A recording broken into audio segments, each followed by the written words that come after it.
A continuación vamos a ver en 2 videos una introducción al mundo de las excepciones en Java. Supongamos que tenemos un método crear producto que retorna un booleano, true si se pudo crear y false si no se pudo crear, normalmente por alguna regla del negocio que no se cumplió, por ejemplo, que ya existía un producto con ese código. Pero, ¿qué pasa si no se pudo registrar porque tuvimos un problema de comunicación con la base de datos? Es algo no muy común, pero ¿cómo lo informamos? Aquí es donde nos ayudan las excepciones. En Java, una excepción es un objeto que indica que algo fuera de lo normal ha ocurrido en tiempo de ejecución. Esto tiene el siguiente proceso. Cuando el programa se está ejecutando, es posible que se lance alguna excepción. El término en inglés es throws.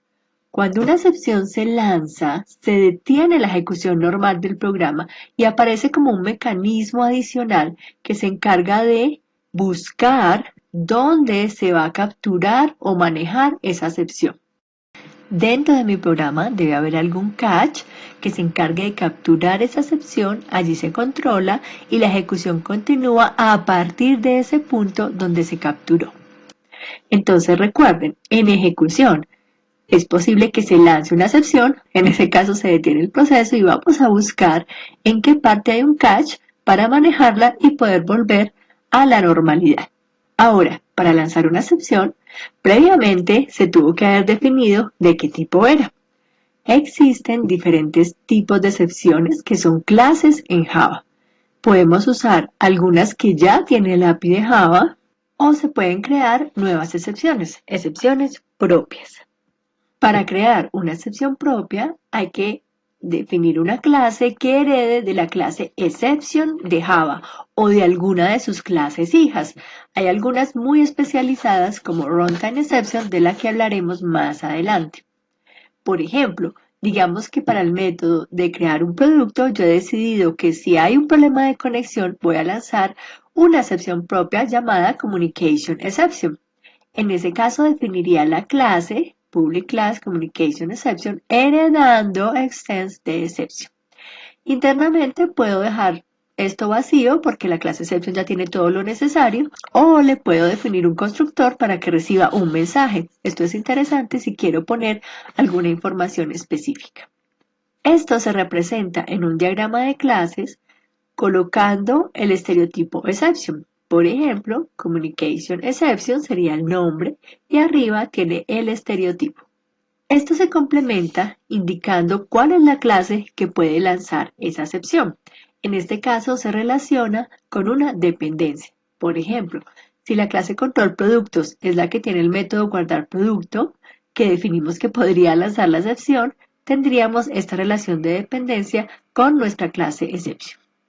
Volvamos al proceso, recordemos, ya tenemos lista cuál es la excepción que queremos lanzar. Entonces, en ejecución sería cuando se lanza para detener el proceso y buscar dónde se captura. Ahora, ¿cómo se lanza? Bueno, en nuestro programa tendremos alguna condición. Si no se pudo dar la comunicación, entonces usamos la instrucción throw. Throw es efectivamente para lanzar una nueva excepción, New Communication Exception. Este lado corresponde a la creación del objeto y el throw es el que inicia el mecanismo de excepciones para su correcto manejo.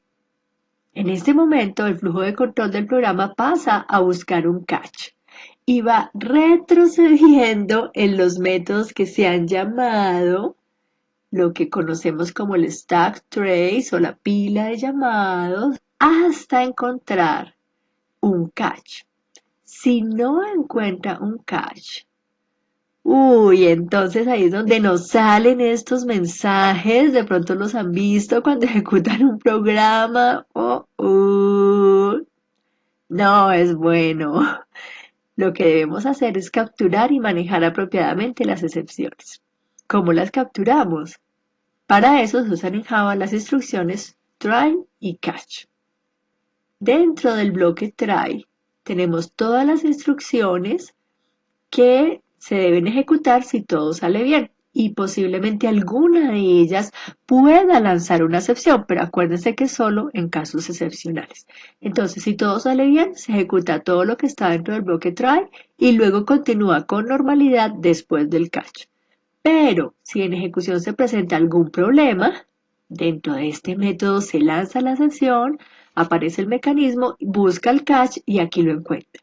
Entonces, dentro del bloque catch, colocamos las acciones que se harían si se presenta ese error, tratamos de controlar la asunción para que luego siga después del catch con normalidad. Pero no se devuelve, ya no hizo, si de pronto faltaba por hacer algo dentro del try, ya eso no se hizo, ya se continúa pero después del catch.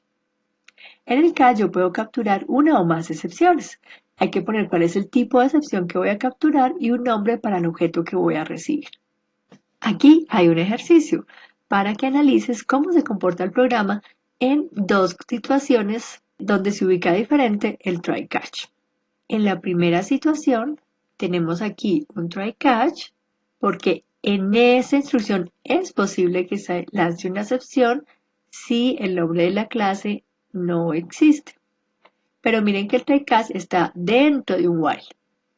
Este mismo programa, pero tenemos ahora el try catch por fuera del ciclo while. Analiza las dos situaciones.